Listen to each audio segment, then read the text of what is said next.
സാറേ, മുംബൈ ഭീകരാക്രമണത്തിൽ ഭീകരാൽ കൊല്ലപ്പെട്ട ഒരാളാണ്, ഒരു ATS ഉദ്യോഗസ്ഥനാണ് ഹേമന്ത് കാർക്കറെ. അദ്ദേഹത്തിൻ്റെ മരണവുമായി ബന്ധപ്പെട്ടിട്ടുള്ള വിവാദങ്ങളാണ് ഇപ്പോൾ നിൽക്കുന്നത്. മഹാരാഷ്ട്രയിലെ പ്രതിപക്ഷ നേതാവ് വിജയ് വഡേട്ടിവാറാണ് ഈ കാര്യം ഇപ്പോൾ സൂചിപ്പിക്കുന്നത്. അദ്ദേഹം മരിച്ചത് ഭീകരരുടെ അല്ല അദ്ദേഹത്തെ കൊന്നത്, പകരം RSS ആണ്. RSSന് താല്പര്യമുള്ളൊരു പോലീസ് ഉദ്യോഗസ്ഥനാണ് അദ്ദേഹത്തെ കൊന്നത് എന്നാണ് പറയുന്നത്. ഇങ്ങനെ പറഞ്ഞ ഒരുപാട് പേരുണ്ട്. മുംബൈ ഭീകരാക്രമണം പാകിസ്ഥാൻ്റെ ഉത്തരവാദിത്വമേ അല്ല, അത് RSS ഉണ്ടാക്കിയൊരു നാടകമാണ് എന്ന് പറഞ്ഞ് പുസ്തകം വരെ ഇറങ്ങി. ആ പുസ്തകം റിലീസ് ചെയ്ത് നമ്മളുടെ ദിഗ്വിജയ് സിംഗാണ്. ആ പുസ്തകം കേരളത്തിൽ നമ്മളുടെ ജമാഅത്തെ ഇസ്ലാമി, CPM ഇവരൊക്കെ ഇവിടെ ഇപ്പോൾ ആഘോഷിക്കുകയൊക്കെ ചെയ്തു. ആ പുസ്തകം റിലീസ് ചെയ്യുമ്പോൾ ദിഗ്വിജയ് സിംഗിൻ്റെ തൊട്ടടുത്ത് നിന്ന് വേറൊരു കോൺഗ്രസ്സുകാരൻ, അയാൾ പിന്നീട് BJP ചേർന്നിട്ട് ഈ തെരഞ്ഞെടുപ്പിൽ അയാൾ മത്സരിക്കുന്നുണ്ട്, BJP സ്ഥാനാർത്ഥിയായിട്ട്. അപ്പോൾ മുംബൈ ഭീകരാക്രമണം എങ്ങനെയെങ്കിലും അത് പാകിസ്ഥാൻ്റെ അല്ല എന്ന് വരുത്തി തീർക്കാൻ പാകിസ്ഥാൻ്റെ പണം പറ്റി ഒരുപാട് പേര് ഒരുപാട് ആരോപണങ്ങളൊക്കെ കൊണ്ടുവന്നു. എന്ത് ചെയ്യാനാണ്? രാഷ്ട്രീയത്തിൽ അങ്ങനെയൊക്കെ സംഭവിക്കുന്നു. ചിലർ വെറുതെ ചില പൊസിഷൻസ് എടുക്കുന്നു. P. ചിദംബരത്തിൻ്റെ കീഴിൽ ആഭ്യന്തര സെക്രട്ടറി ആയിരുന്നു KN സിംഗ്. ഈ KN സിംഗാണ് ഹിന്ദു ടെറർ എന്നുള്ള വാക്ക് കോയിൻ ചെയ്യുന്നത്. കാരണം ചിദംബരം പറഞ്ഞു, എല്ലാ സ്ഫോടനവും മുസ്ലിങ്ങളുടെ തലയിലേക്ക് പോകുന്നു, അതൊരു ഹെൽത്തി പ്രാക്ടീസ് അല്ല, അതുകൊണ്ട് ഏതെങ്കിലും സ്ഫോടനം നമുക്ക് ഹിന്ദുക്കളുടെ തലയിൽ വയ്ക്കണം, അതിനുള്ളൊരു മാർഗം കണ്ടുപിടിക്കുന്നുണ്ട്. അതിനെന്താ ചെയ്യാമല്ലോ സാർ എന്നൊക്കെ പറഞ്ഞിട്ട് അയാൾ 1-2 സ്ഫോടനം, അതാണ് ഈ സംജോത, നമ്മുടെ പ്രജ്ഞാ സിംഗ് ഠാക്കൂറൊക്കെ പോയിപ്പെട്ടില്ലേ, ഇതൊക്കെ ആ സാധനങ്ങളാണ്. ഹിന്ദു ടെറർ, സഫ്രോൺ ടെറർ എന്നൊക്കെ പറഞ്ഞ് കൗണ്ടർ ഉണ്ടാക്കി എങ്ങനെയെങ്കിലും മുസ്ലിങ്ങളെയും പാകിസ്ഥാനെയും രക്ഷിക്കുക. ഈ ചിദംബരം ഒക്കെ നമ്മുടെ ഈ D ഗ്യാങ് എന്ന് പറയും, ദാവൂദ് ഇബ്രാഹിമിൻ്റെ നിയന്ത്രണത്തിലുള്ള പൊളിറ്റീഷ്യൻസ്. ദാവൂദ് ഇബ്രാഹിം പാർട്ടികളെ വിലയ്ക്ക് വാങ്ങുന്നതിന് പകരം അതിനകത്തെ കീ പോസ്റ്റിലിരിക്കുന്ന പൊളിറ്റീഷ്യൻസിനെ വില പറഞ്ഞ് അയാളുടെ അടിമകളാക്കി മാറ്റി, അങ്ങനെയാണ് അയാൾ കാര്യങ്ങൾ സാധിക്കാറുള്ളത്. പാർട്ടിയിലെ മറ്റുള്ളവർക്ക് അറിയാൻ പറ്റില്ല. ഇപ്പോൾ ശരത് പവാർ ഇത് ഓപ്പറേറ്റ് ചെയ്യുന്നു എന്നുള്ളത് സുപ്രിയ സുലൈക്ക് പോലും അറിയാൻ പറ്റില്ല, അദ്ദേഹത്തിൻ്റെ മകളാണെങ്കിലും. ഇപ്പോൾ ഈ രീതിയിൽ പണം പറ്റിയും അല്ലാതെയും എല്ലാം ഒരുപാട് രാഷ്ട്രീയ ആരോപണങ്ങൾ കൊണ്ടുവരുന്നുണ്ട്. പിന്നെ ഇപ്പോൾ തെരഞ്ഞെടുപ്പ് സമയമാണ്. RSS ഒരു സോഫ്റ്റ് ടാർഗറ്റാണ്. RSSൻ്റെ സ്വഭാവം ശ്രദ്ധിച്ചിട്ടില്ലേ, അവരൊന്നിനും മറുപടി പറയാൻ പോകാറില്ല. ആർക്കും അവരെ എന്തും പറയാം, അവർ ഔദ്യോഗികമായിട്ട് ഒരു മറുപടിയും അവർ പറയില്ല. കാരണം അവർക്കറിയാം ഇതിപ്പോൾ തെരഞ്ഞെടുപ്പിൻ്റെ സമയമാണ്, എന്തെങ്കിലും നമ്മളെ ചീത്ത പറഞ്ഞാൽ ഞങ്ങൾക്ക് 4 വോട്ട് കിട്ടിക്കോട്ടെ, വാങ്ങിച്ചുകൊണ്ട് പോട്ടെ എന്ന് വിചാരിക്കും. So it is very safe to attack RSS. ഇന്ത്യയിൽ നിങ്ങൾക്ക് ഏറ്റവും ധൈര്യമായിട്ട് ആക്രമിക്കാവുന്ന ഒരു സംഘടന ഉണ്ടെങ്കിൽ അത് രാഷ്ട്രീയ സ്വയംസേവക സംഘമാണ്. അവർ നിങ്ങൾക്ക് എന്ത് ചീത്ത വേണമെങ്കിലും വിളിക്കാം, അനങ്ങില്ല. അവർ ആളാരാണെന്ന് പോലും അറിയില്ല. പിന്നെ ഈ ആരോപണം ഉന്നയിക്കുന്നത് അറിയേണ്ട കാര്യമില്ല. ഒരിക്കലും ഞാൻ പറയാറില്ലേ, കേരളത്തിലെ ടോപ്പ് RSS BJPയിൽ പിടിമുറുക്കുന്നു. ശരി, ആരെയും മുറുക്കുന്ന ആളാരാ? ആർക്കും അറിയില്ല. RSSൻ്റെ കേരളത്തിലെ ഹെഡ് ക്വാർട്ടേഴ്സ് എവിടെയാണ്? ആർക്കും അറിയില്ല. RSSൻ്റെ ടോപ്പ് മാൻ ആരാണ്? അറിയില്ല. RSS ഇപ്പോൾ 2 വിഭാഗമായിട്ട് കേരളത്തിൽ അവർ മാറ്റി. ശരി, 2 വിഭാഗത്തിൻ്റെയും ടോപ്പ് മോസ്റ്റ് ആളാരാ? അറിയില്ല. അദ്ദേഹത്തിൻ്റെ ഫോട്ടോ വന്നോ? ഇല്ല. സോ ഇങ്ങനെ RSS എന്ത് വാങ്ങിക്കോട്ടെ അതിനെ ആക്രമിക്കുക. RSS ആണെങ്കിൽ ശരി, എന്തും പറഞ്ഞോട്ടെ, നമ്മളൊന്നും മിണ്ടാൻ പോകണ്ട എന്നുള്ള പൊസിഷനിൽ RSS നിൽക്കുന്നു. ഇപ്പോൾ തെരഞ്ഞെടുപ്പിൽ ഇതിലപ്പുറം ഒക്കെ വരും. 2008 നടന്ന സംഭവമാണിത്, മുംബൈ ഭീകരാക്രമണം. ഇതുവരെ എവിടെ പോയിരുന്നു ഈ ആശാൻ? ഈ വിവരം കയ്യിലുണ്ട്, ഇപ്പോൾ പൊട്ടിക്കുന്നു. ശരി, തെരഞ്ഞെടുപ്പായതുകൊണ്ട് ചില ബോംബുകൾ പൊട്ടിച്ചു നോക്കുന്നു, 10 വോട്ട് കിട്ടിക്കോട്ടെ, വിരോധമില്ല. ഈ വഡേതിവാർ പറയുന്നത്, താനിത് പറയുന്നത് ഒരു പുസ്തകത്തിൻ്റെ അടിസ്ഥാനത്തിൽ. ആ പുസ്തകം എഴുതിയത് മുഷറിഫാണ്. അദ്ദേഹം മഹാരാഷ്ട്രയിലെ മുൻ പോലീസ് ഉദ്യോഗസ്ഥനാണ്. അപ്പോൾ അദ്ദേഹം അതിൽ പറയുന്നുണ്ട്, ഇതിൽ ചില സംശയങ്ങളുണ്ട്. ഇദ്ദേഹം മരിച്ചത് കസബിൻ്റെ വെടികൊണ്ട് തന്നെയാണോ, ഭീകരരുടെ വെടികൊണ്ട് തന്നെയാണോ, അതോ മറ്റൊരു പോലീസ് ഉദ്യോഗസ്ഥൻ്റെ ആണോ? ഈ ഭീകരാക്രമണത്തെ ചൊല്ലി ഒരുപക്ഷെ 3-4 പുസ്തകങ്ങളൊക്കെ ഇറങ്ങിയിട്ടുണ്ട്.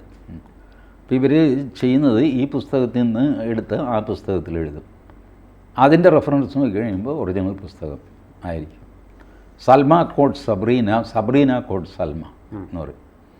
ഞാനൊരു കാര്യം പറയും, അതിൻ്റെ തെളിവ് എന്താ ഇവിടെ നിന്ന് കിട്ടിയെന്ന് ചോദിക്കുമ്പോൾ ഞാൻ ഗൗതം എഴുതിയ പുസ്തകം കോട്ട് ചെയ്യും.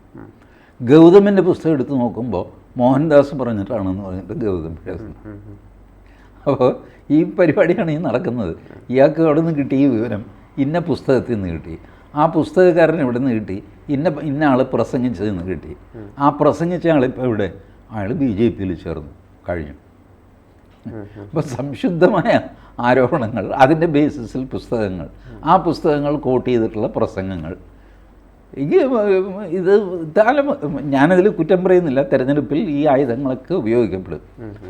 ഏതായാലും ഒരു കാര്യം കോൺഗ്രസ്സുകാരും മറ്റുള്ളവരും ഉറപ്പുവരുത്തും, പാകിസ്ഥാൻ ഇതിൽ ഉത്തരവാദിത്തമില്ല. പാകിസ്ഥാൻ വളരെ മര്യാദക്കാരായ രാജ്യമാണ്. അവരെ ചീത്തയാക്കാൻ വേണ്ടി RSSകാർ ഒരുക്കിയ നാടകമായിരുന്നു ഈ 2008 മുംബൈ ആക്രമണം എന്ന് പറയുന്നത്. വാസ്തവത്തിൽ അജ്മൽ കസബ് പോലും ഒരു പാവം മുസ്ലിമായിരുന്നു, പഞ്ചപാവം. അയാളെ പറഞ്ഞ് ബലിയാടാക്കി ഇതിനകത്ത് പെടുത്തിയതാണെന്നൊക്കെ പറയും. അത് വിശ്വസിക്കാനും കുറച്ച് പേരുണ്ടാവും. കാരണം നമ്മൾ എപ്പോഴും വിശ്വസിക്കുന്നത് നമുക്ക് ഇഷ്ടപ്പെട്ട കാര്യങ്ങളാണ്. ഇഷ്ടപ്പെടാത്തൊരു കാര്യം ഒരാൾ പറയുമ്പോൾ നമ്മൾ തെളിവ് കൊണ്ടുപോകാമെന്നൊക്കെ പറയും. ഇഷ്ടപ്പെട്ട കാര്യമാണ് പറയുന്നതെങ്കിലോ ഒരു തെളിവും വേണ്ട, നമ്മൾ കൈയടിക്കും. അതെ മോഹൻദാസ് പറഞ്ഞത് പരമമായ സത്യമാണ്, പരമക്കള്ളമായിരിക്കും, പക്ഷേ ആരും തെളിവ് ചോദിക്കുന്നില്ല. കാരണം എൻ്റെ മുമ്പിലിരിക്കുന്നവർക്ക് ഇഷ്ടപ്പെട്ട കാര്യമാണ് ഞാൻ പറഞ്ഞുകൊണ്ടിരിക്കുന്നത്. അതുകൊണ്ട് അവർ കൈയടിക്കും, ഒരു തെളിവും ആരും ചോദിക്കില്ല എന്ന് എനിക്ക് ഉറപ്പുണ്ട്. ഇഷ്ടപ്പെടാത്ത കാര്യം പറഞ്ഞു നോക്കി, എവിടുന്നാ ഇത്, ഏത് പുസ്തകത്തിൽ, എപ്പോൾ കണ്ടു, ആരാണ് ദൃക്സാക്ഷി എന്നൊക്കെ ചോദിച്ച് പ്രശ്നം ഉണ്ടാക്കും. അതുപോലെ ഇഷ്ടപ്പെട്ടവരുടെ മുമ്പിൽ അങ്ങനെ ചെയ്തൊരു പ്രസംഗമാണിത്. കൂട്ടത്തിൽ പാകിസ്ഥാനെ രക്ഷിച്ചെടുക്കുക എന്നുള്ളൊരു പൊതു അജണ്ട ഇവരുടെയൊക്കെ മനസ്സിലുണ്ട്. ഈ മഹാരാഷ്ട്രയിലെ മലേഗൺ ബോംബ് സ്ഫോടനം, അതുപോലെ ഗുജറാത്തിലൊക്കെ നടന്നത്, അപ്പോൾ ഇതിലൊക്കെ പ്രതികളായത് കൂടുതലും BJP-കാരാണ്. പ്രജ്ഞാ സിംഗ് താക്കൂറൊക്കെ അതിലുണ്ട്. അപ്പോൾ ഈ കേസ് അന്ന് അന്വേഷിച്ചത് ഈ മരണപ്പെട്ട ഹേമന്ത് കാർക്കറയാണ്. അപ്പോൾ അതിൻ്റെ ഒരു പ്രതികാരമാണ് ഇദ്ദേഹത്തിനെതിരെ നടത്തുന്നതെന്നൊക്കെയാണ് ഇവർ ആരോപിക്കുന്നത്. എങ്ങനെ വേണമെങ്കിലും ആരോപിക്കാം. ഇപ്പോൾ മാലേഗാം സ്ഫോടനം എടുത്തു കഴിഞ്ഞാൽ അതിലാദ്യം അറസ്റ്റ് ചെയ്യപ്പെട്ടത് ഒരു RSSകാരനുമില്ല, ഒന്നുമല്ല, 7 or 8 മുസ്ലിങ്ങളാണ്. 1.5 കൊല്ലത്തിന് ശേഷമാണ് അവരല്ല പ്രതികൾ എന്ന് പറഞ്ഞിട്ട് ഈ പ്രജ്ഞാ സിംഗ് ഠാക്കൂറിനെയൊക്കെ അറസ്റ്റ് ചെയ്യുന്നത്. അതുകൊണ്ടാണ് പ്രജ്ഞാ സിംഗ് ഠാക്കൂർ ഓരോ കേസായിട്ട് ഊരിയിട്ട് ഇപ്പോഴും ഒരു കേസ് ബാക്കിയുണ്ടെന്ന് തോന്നുന്നു കംപ്ലീറ്റ് തീരാനായിട്ട്. അസീമാനന്ദ എങ്ങനെയാണ് ഗുജറാത്തിലെ അസീമാനന്ദ ഏകദേശം എല്ലാ കേസും തീർന്നു എന്ന് തോന്നുന്നു. അപ്പോൾ അത് ഈ ചിദംബരം ഒരുക്കിയ വലിയ കെണിയായിരുന്നു. അത് ഇന്ന് ഊരാൻ പ്രയാസമാണ്. ബട്ട് ഈ RSS BJP-യുടെ ഒരു നയം എന്താണെന്ന് വെച്ച് കഴിഞ്ഞാൽ, ഈ കേസ് വന്നു കഴിഞ്ഞാൽ അത് ഫൈറ്റ് ചെയ്ത് തന്നെ തീരുന്നവരെ ഫൈറ്റ് ചെയ്യുക. അതല്ലാതെ എന്തെങ്കിലും ചുളുക്ക് വിദ്യയിലൂടെ അതിൽ രക്ഷപ്പെടാനോ നോക്കണ്ട. ഓക്കെ, ട്രയൽ പ്രോസസ്സ് നടക്കട്ടെ, നിങ്ങൾക്ക് ഏതായാലും ജാമ്യം കിട്ടിയില്ല, ഇനി കോടതിയുടെ ട്രയൽ നടക്കട്ടെ. ട്രയലിൽ ഈ കേസ് പൊളിഞ്ഞു പോകും. അതുവരെ ശാന്തമായിട്ട് അത് ഫൈറ്റ് ചെയ്തുകൊണ്ടിരിക്കുക. ആ ഒരു പോളിസിയാണ് RSS എടുക്കുന്നത്. സോ അതുകൊണ്ട് അവർക്ക് ഈ വേണ്ടാത്ത ആങ്സൈറ്റി ഒന്നുമില്ല. Okay, it was done by that അന്നത്തെ അഡ്മിനിസ്ട്രേഷൻ ചെയ്ത ഒരു ദുഷ്കൃത്യമാണ്. But we have to suffer through that. വേറെ എന്താ ചെയ്യുക? കോടതിയിൽ ഒരു കേസ് വന്ന് വിചാരണയിൽ ഇരിക്കുകയാണെങ്കിൽ നമുക്ക് പിന്നെ അത് ക്വാഷ് ചെയ്യണം എന്നൊക്കെ പറഞ്ഞ് ഹൈക്കോടതി, സുപ്രീം കോടതിയിലൊക്കെ പോകാൻ അതിലും ഭേദം കീഴ്ക്കോടതിയിലെ വിചാരണ നടക്കട്ടെ എന്ന്. നടന്നിട്ട് നിങ്ങൾ കുറ്റക്കാരനല്ല എന്ന് പറഞ്ഞു കഴിഞ്ഞാൽ പിന്നെ തീർന്നല്ല. ഈ ഉജ്ജ്വൽ നിക്കം മുംബൈ സെൻട്രൽ നോർത്തിലെ സ്ഥാനാർത്ഥിയാണ്. അപ്പോൾ അദ്ദേഹത്തിന് ഇത് നേരത്തെ അറിയായിരുന്നു. അദ്ദേഹം ഈ കേസുമായി ബന്ധപ്പെട്ട്, മുംബൈ ഭീകരാക്രമണ കേസുമായി ബന്ധപ്പെട്ട് ഹാജരായ ഒരു പബ്ലിക് പ്രോസിക്യൂട്ടറല്ല, സ്പെഷ്യൽ പബ്ലിക് പ്രോസിക്യൂട്ടർ. അപ്പോൾ അദ്ദേഹത്തിന് അറിയായിരുന്നു ഇങ്ങനൊരു ഉദ്യോഗസ്ഥനാണ് ഇത് ചെയ്തത്. പക്ഷെ അദ്ദേഹം അത് മനഃപൂർവ്വം മറച്ചു വെച്ചു. അങ്ങനെ ഒരു സ്ഥാനാർത്ഥിയെ തന്നെ BJP നിർത്തിയിരിക്കുന്നു. ഇതിലൂടെ അവർ കാണിക്കുന്നത് രാജ്യദ്രോഹം, ഞങ്ങൾ വലിയ രാജ്യസ്നേഹികളാണ് എന്നാണ്. അല്ല, ഇത് അറിയാവുന്ന ആൾ അന്ന് തന്നെ ഇതിൽ ആക്ഷൻ എടുക്കണ്ടേ? ഇങ്ങനൊരു പ്രോസിക്യൂട്ടറും കൂടെ ആയിരുന്നു. പ്രോസിക്യൂട്ടർക്ക് അറിയാവുന്നൊരു സത്യം കോടതിയിൽ പറയാതെ പിന്നെ 16 വർഷം കഴിയുമ്പോൾ നാട്ടുകാരുടെ അടുത്ത് പ്രസംഗിക്കുന്നത് എന്ത് മര്യാദയാണ്? പ്രോസിക്യൂട്ടറായിരുന്നല്ലോ. വെറും ഒരു പബ്ലിക് ഫിഗറാണെങ്കിൽ ശരി, എനിക്കൊന്നും ചെയ്യാൻ പറ്റിയില്ല ഒരു ക്രിമിനൽ കേസിൽ ഇടപെടാൻ പരിമിതിയുണ്ട്, അതുകൊണ്ട് ഞാനൊന്നും ചെയ്തില്ല. പക്ഷേ ഞാൻ നിങ്ങളോട് വിളിച്ചു പറയുന്നു, ഇതാണ് സത്യം. ഇതങ്ങനെയല്ല. കേസിൽ ഇത് ചേർക്കാൻ അധികാരമുണ്ടായിരുന്ന പബ്ലിക് പ്രോസിക്യൂട്ടറായിരുന്നു ഇങ്ങനെ. എന്നിട്ട് ഇങ്ങനെ ചേർക്കാൻ എന്താ? എന്നിട്ട് ഇപ്പോൾ വന്നിട്ട് നാട്ടുകാർ പറഞ്ഞിട്ട് എന്താ കാര്യം? അപ്പോൾ ഇത് ശരി, ഞാൻ പറഞ്ഞില്ല, ഞാൻ കുറ്റം പറയില്ല. കാരണം തെരഞ്ഞെടുപ്പിൽ ഇതുപോലത്തെ ആയുധങ്ങളൊക്കെ ഉപയോഗിക്കപ്പെടും. അത് ജനങ്ങൾക്കും മനസ്സിലാവുന്നുണ്ട്, മറ്റ് രാഷ്ട്രീയ നേതാക്കൾക്ക് മനസ്സിലാവുന്നുണ്ട്. ഇതുപോലെയൊക്കെയുള്ള ക്രിമിനൽ കേസുകൾ, പെണ്ണ് കേസുകൾ, ഇതൊക്കെ ഈ തെരഞ്ഞെടുപ്പ് സമയത്ത് പൊങ്ങി വരും. എന്തായാലും വടേതിവാറിനെതിരെ കേസെടുക്കണമെന്നാണ് BJP പറയുന്നത്. ഇലക്ഷൻ കമ്മീഷനോട് ഇക്കാര്യം പരാതിയും പറഞ്ഞിട്ടുണ്ട്. എന്തൊരു കേവലം ഒരു ഇലക്ഷൻ സ്റ്റണ്ട് മാത്രം. എൻ്റെ ഗൗതം, ഇലക്ഷൻ കമ്മീഷൻ്റെ അടുത്ത് 1.5 ആൾ പൊക്കത്തിൽ 8 10 കെട്ടായിട്ട് പരാതികൾ ഇരിപ്പുണ്ട്. തെരഞ്ഞെടുപ്പ് സമയത്ത് കൊടുക്കുന്ന പരാതി എന്തെങ്കിലും ഒന്ന് കേട്ട് കഴിഞ്ഞാൽ ഓടം തന്നെ VD സതീശൻ കൊടുത്തു, പിണറായി വിജയൻ കൊടുത്തു, MV ഗോവിന്ദൻ കൊടുത്തു, ഇപ്പോൾ എല്ലാം ഇലക്ഷൻ കമ്മീഷൻ്റെ അടുത്ത് പോകും. ഇലക്ഷൻ കഴിഞ്ഞാൽ ഇപ്പോൾ കേരളത്തിലെ ഇലക്ഷൻ പരാതികളൊക്കെ ഇവിടെ പോയി.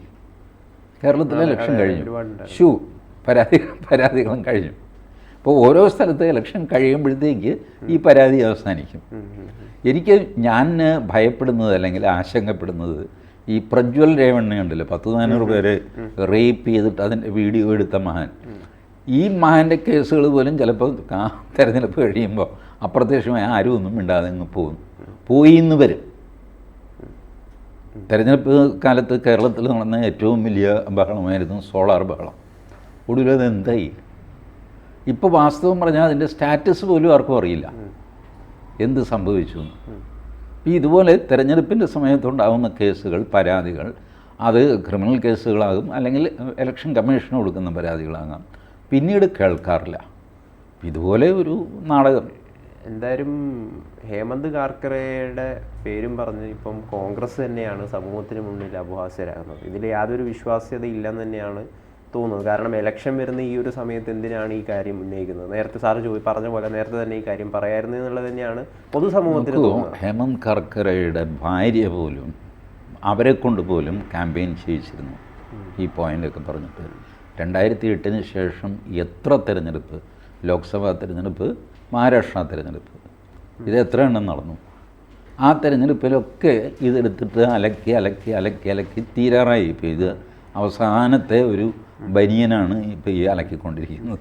ബാക്കി മെയിൻ വസ്ത്രങ്ങൾ. കോടതി പോലും ഇതുമായി ബന്ധപ്പെട്ട് വന്ന ഹർജികൾ തള്ളിക്കളഞ്ഞിട്ടുണ്ടായി 2018 ഡൽഹി ഹൈക്കോടതി. ഈ കോടതി തള്ളിയാലും പൊളിറ്റിക്കൽ ആർഗ്യുമെൻ്റ് നിൽക്കുമല്ലോ. കോടതി തള്ളിയെന്ന് വിചാരിച്ചിട്ട് പൊളിറ്റിക്കൽ ആർഗ്യുമെൻ്റ് അവസാനിക്കുന്നില്ല. Political argument can continue. ഓരോ തെരഞ്ഞെടുപ്പ് വരുമ്പോഴും പഴയ അന്നത്തെ അല്ല, അത് കോടതി തള്ളിയതാണ്. പക്ഷേ അങ്ങനെ ഒരു കേസുണ്ടായിരുന്നു. കോടതി തള്ളി. ഇപ്പോൾ സാങ്കേതിക എന്തെങ്കിലും നിങ്ങൾ കൃത്രിമമൊക്കെ കാണിച്ച കോടതി നിങ്ങൾ ഊരിക്കാണും. പക്ഷേ നിങ്ങൾ ഉത്തരവാദിയാണ് അതിന്. ഇങ്ങനൊരു സംഭവമില്ല എന്ന് നിങ്ങൾക്ക് നിഷേധിക്കാൻ പറ്റുമോ എന്നൊക്കെ ചോദിച്ച് ഈ സംഭവമായിട്ട് കളിച്ചുകൊണ്ടിരിക്കും. എന്തായാലും ഈ പൊളിറ്റിക്കൽ ആർഗ്യുമെൻറ്റ് BJPന് തന്നെ ഗുണം ചെയ്യുള്ളൂ. അത് കോൺഗ്രസിനെ കൂടുതൽ മോശത്തിലാക്കുക ചെയ്യുക അല്ലേ? ഈ ആർഗ്യുമെൻ്റ് ഒന്നും സംഭവിക്കാൻ പോണില്ല. BJPക്ക് ഗുണമോ കോൺഗ്രസിന് ദോഷമോ ഒന്നും ഉണ്ടാക്കാൻ പ്രാപ്തിയില്ലാത്തൊരാരോപണമാണിത്. പലതവണ ഉപയോഗിച്ച് മൂർച്ച പോയ ഒരു കോടാലിയാണ് ഈ ആരോപണം. No one will. അത് ഒരു ഗൗരവം ആരും കൊടുക്കില്ല.